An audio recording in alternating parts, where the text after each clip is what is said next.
Chris, man, we're in this wicked studio. I love it, man. And you know what we're going to do? I've seen these things here, and I think every time we're going to change topic... They're called buzz, no? The buzz bars, yeah. I'll just bang it. Okay, or you perfect. bang it when you want to change it. You can start. Well, let's start then, man. Right, Al-Nassr, Saudi, going there, huge news. Like, you changed everything when you went there. Like, what were the most difficult things for you to adapt to when you went to Saudi, coming from Europe?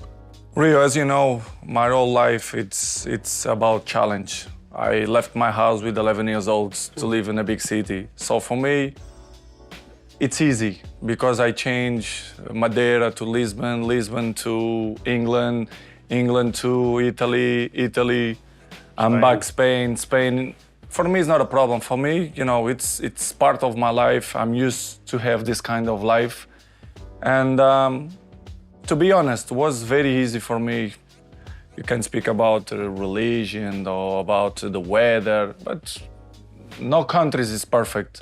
So for me, the adaptation was easy, and I really love it to be there, to be honest. It's interesting what you said about, well, like, no country's perfect. That's exactly what I was thinking when I saw you go, and I saw the news start coming out about Saudi, and I saw a lot of the Western world pointing the finger, saying negative stuff. And I'm like, are we that good? Are we that perfect that we have got no problems? Like, everyone has problems, man, but it's about facing the problems and then making a step forward. I mean, and is there any little things that you've thought, well, I didn't expect that to be there when you went there, or that have been good, positive as well, or negative? As I told you before, for me, all the countries have their issues. It's normal.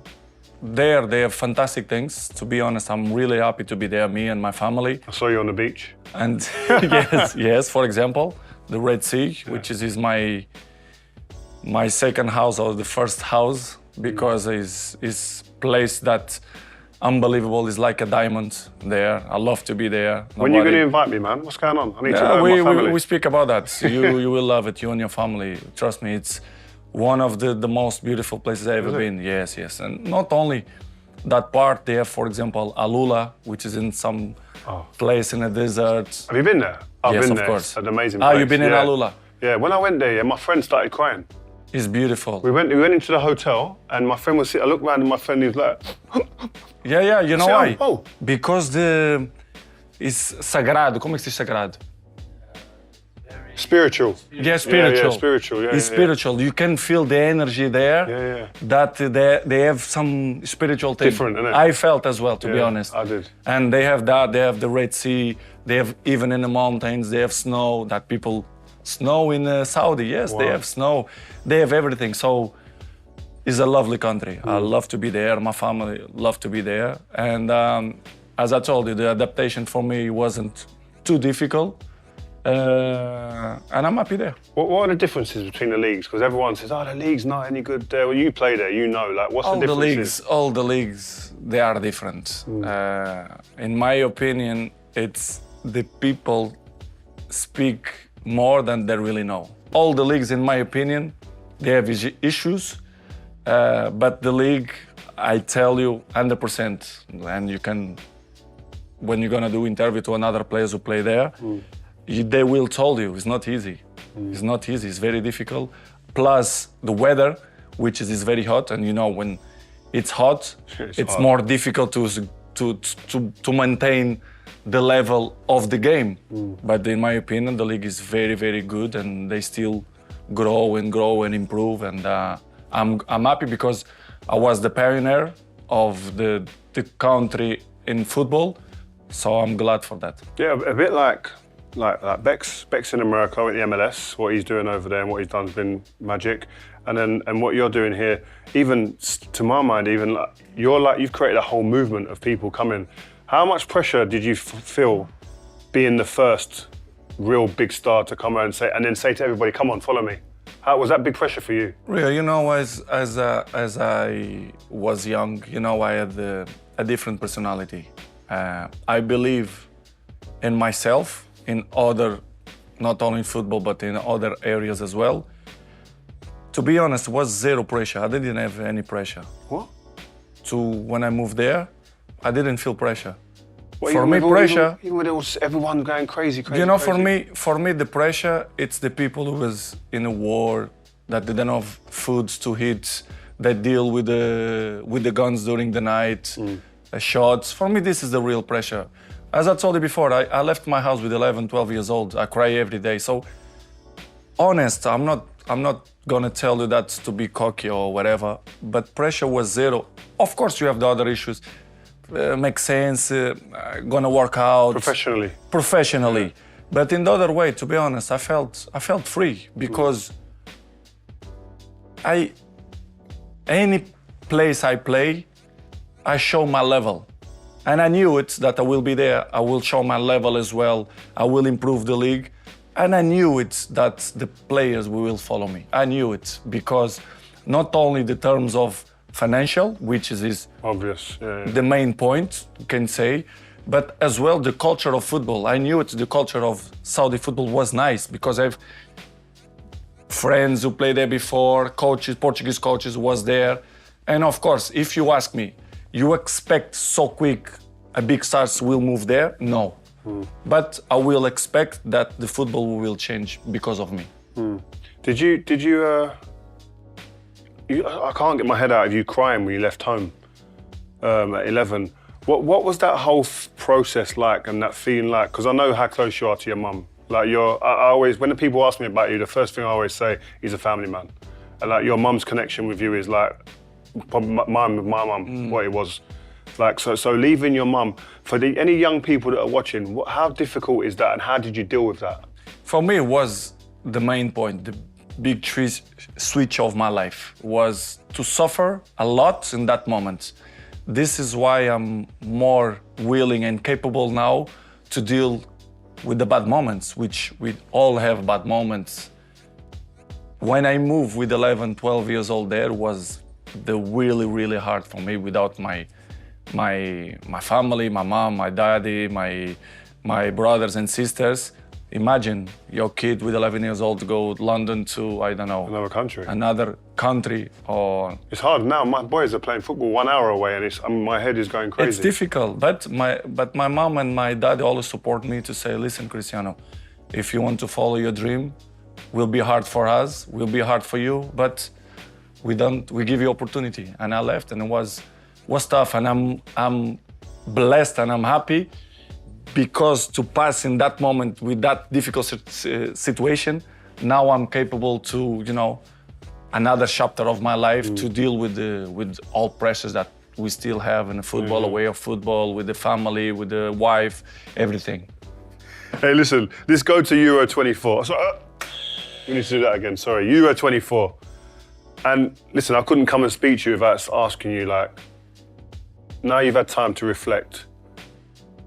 When you was in that tournament and you were crying, what was that like? Because you got some people saying, why is he crying? It's his ego, it's this, it's that.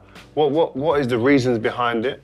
And how do you feel now about looking back? It's much more easy to criticize than appreciate what you really have, We know the press how it works. If you speak good, don't sell. You have to speak bad. It's normal. And if you speak about Cristiano, you're coming in the first page. It's normal, because I'm the most followed guy in the world.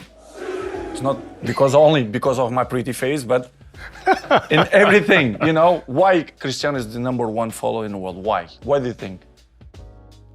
Many things. There's goals, football, trophies, and family, lifestyle, everything. Because people say, why they follow? Because they, in some way, they like me. You understand? I think, and they criticize, always gonna exist, and it's part of the business. For me, this is not a problem.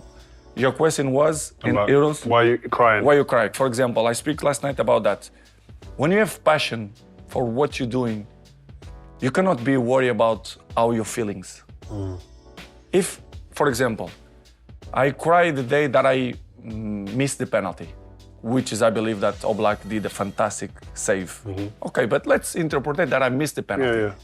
When I cry, it's not because I cry because I felt that if I don't score that penalty and if Portugal will be eliminated, the world will collapse on me. Not because of that, Rio, no. It's people they don't know me. It's, imagine that the last 27 penalties you score. You miss in that period, you feel like bad from yourself. You don't even think about that. The people who come to the stadium, your kids, your mom, your girlfriend, everyone, I felt sad because of that.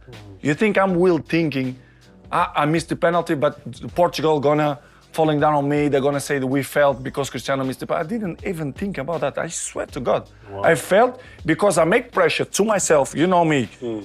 Since with 11 years old, I always make pressure to me. Cristiano, you are the best player in the world. In my mind, I'm always thinking in that way. And I put a lot of pressure to myself. You have good sides. When the things go good, okay. But when the things go wrong, you feel that too because you make too much pressure to me. I make pressure to me. But I love that. I know to deal with that. But when I missed the penalty, I felt bad with myself, the fans, the family, not because other stuff that people say that it's not that. It's not. I saw you looking into the crowd. Was it like your mum or your kids? Exactly. Because I know that gets me emotional. In the World Cup, I cried during the national anthem. I heard my mum screaming.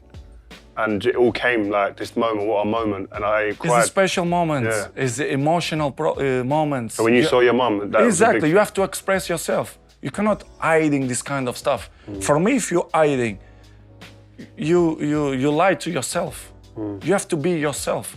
Doesn't matter if the people like or not. You think I'm gonna change now? Our Cristiano self is always, I'm gonna change now. You think with nearly 40 years old, I'm gonna change? Of course not. Oh, you like me or you don't like me, it's part of the life. For me, it's not a problem. In the national team, it was like that. People say, he's done, he's 39, he's getting old. You know why? Because I didn't score a goal. Yeah. And the rest, and the past. Well, in qualifiers, you scored like 10 goals. 10 goals. In the qualifiers to And get before there. the Euros, I scored 2 goals against Ireland. But this is part, real. Even if I will score in Euros, not we will change what Cristiano are. You understand? People try to hiding stuff and speak bad. Listen, I don't score, no problem. Tomorrow I will play against the national team, and I will try to score. If I don't score, next game I will try to score. If does that affect you though? So it doesn't affect you if you don't score goals. Are you the same person around a training I'm always camp? want to score goals. For me, it doesn't matter. Yeah. To play against France and to play against Etifak, for me, it doesn't matter. Don't change nothing. But if you don't score, what are you like though? What are you like to be around? Are you Ruud van Nistelrooy? Remember when he didn't score? He was a nightmare. We could win 3-0, he didn't score, he's sitting like this. Yeah.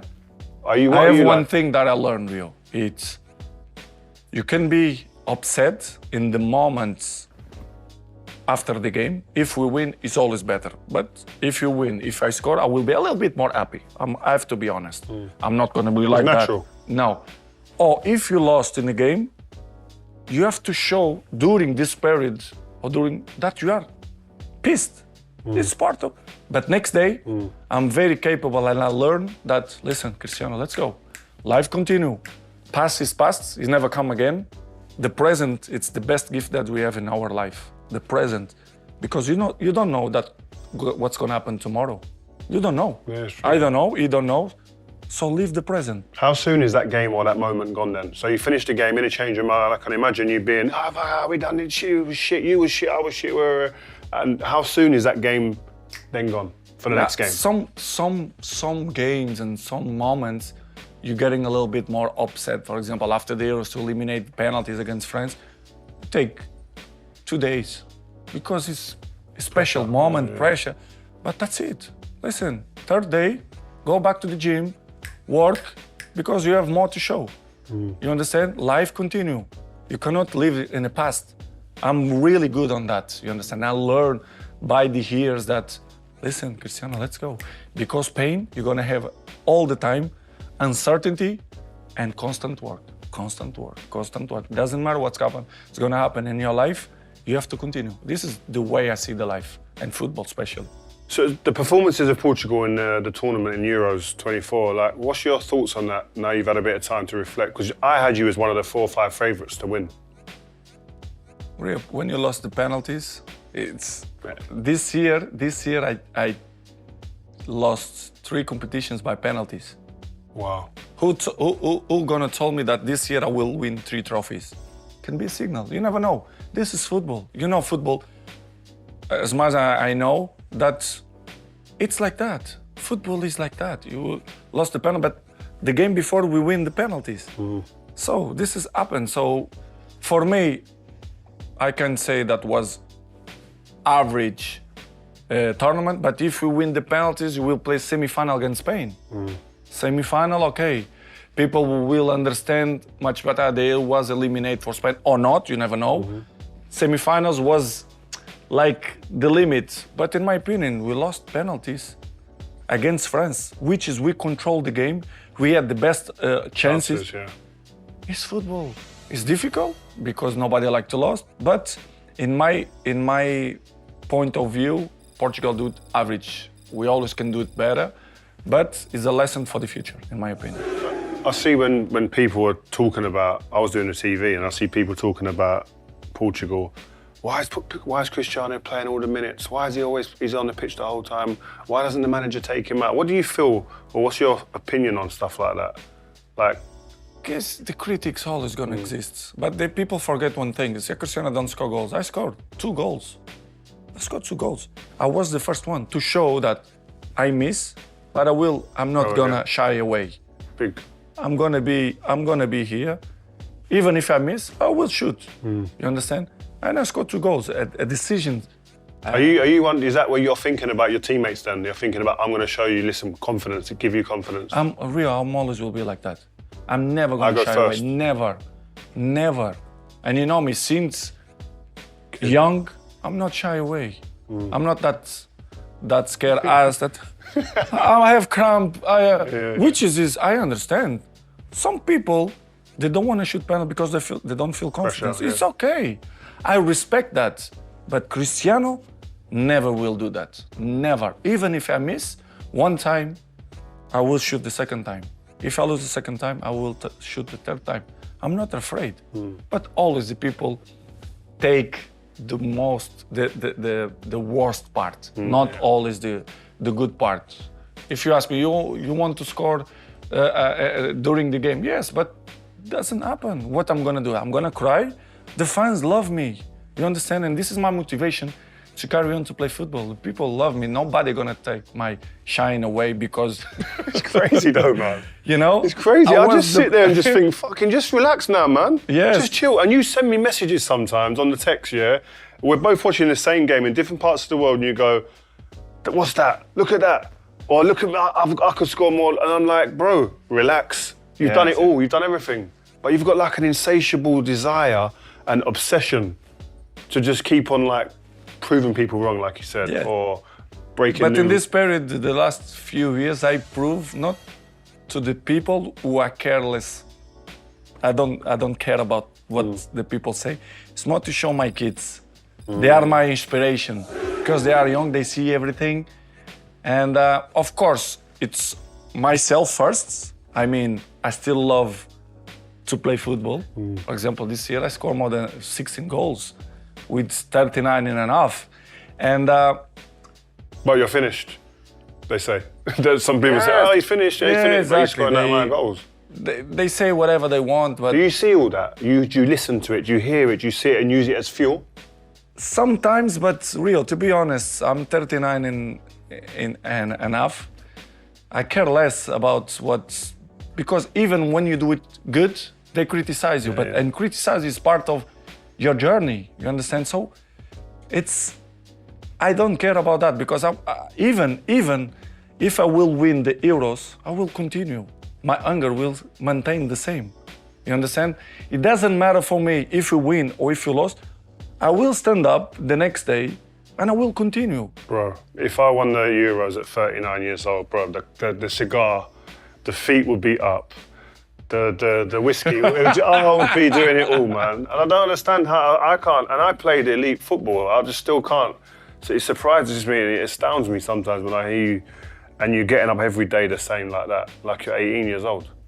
It's hard to explain, but I like to make people happy too. You know, I have fans all over the world, and I see them highs when they see me.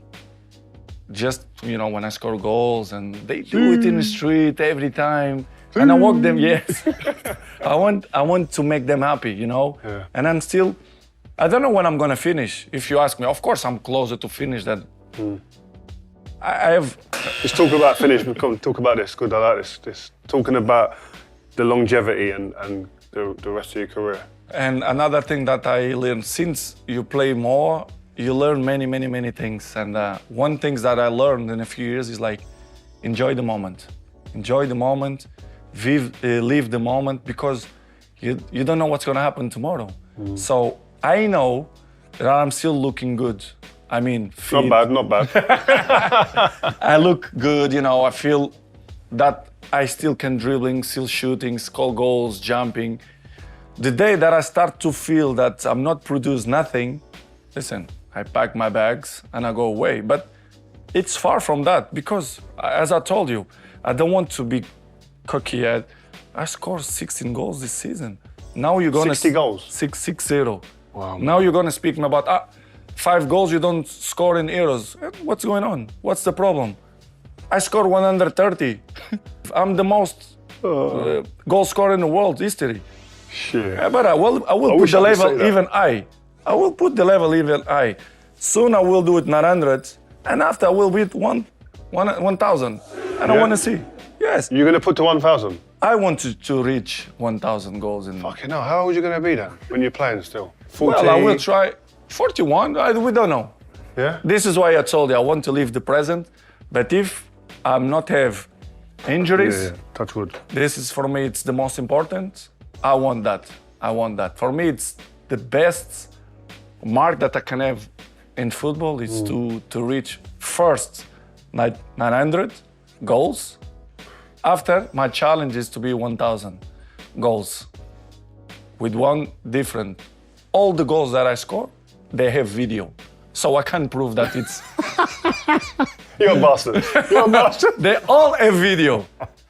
You're talking about Di Stefano, you're talking about Listen, Pele, I these respect guys, all of them. Eusebio, they haven't got the My goals, all goals, certifications. and if you want more goals, I can bring from the training too.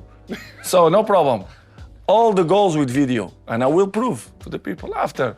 They prefer this player or this is the best ever. I don't care about that. I remember when we were younger, it was in every phase of your life was competition. In the change room, arguing with Nani or with Anderson and the guys about a tomato or something like that, stupid. And you used to go, Rio. And I used to go, yeah. And you used to go, oh, see, I told you, stupid idiot, Mongo, whatever. But, and table tennis, when I used to slap you a little bit. You know what I mean? But are you still competitive like that now, every walk of your life? Yeah. I was in the Red Sea a couple of days ago. I play everyday paddle, ask him. And me and Cristiano Jr., Yeah? he get mad. Is it? Ooh, he don't speak with me like for 2 days. He's the same as you. Remember Yeah, when I the used to beat same. you? This is why I'm happy. This is why I'm happy. And even the small one, Mateo, they are pissed with the very, always pissed. But I like, this is show that they have personality. Yeah. But serious, my kids, they are like me. And I don't teach them. They see by example. Because, you know, sometimes when I lost, I get angry, or sometimes I'm cry, depend of the moment. Yeah. And they are kind of the same. So even with my kids, I compete. Even with the Gio, I'm always want to win. So I don't give nothing for free. You remember when Nani used to cry? Yes. You used to slap him. Remember? Nani, yes. Oh, he used to cry, man. And Anderson flipping. Oh. Yes. But no, it was good time.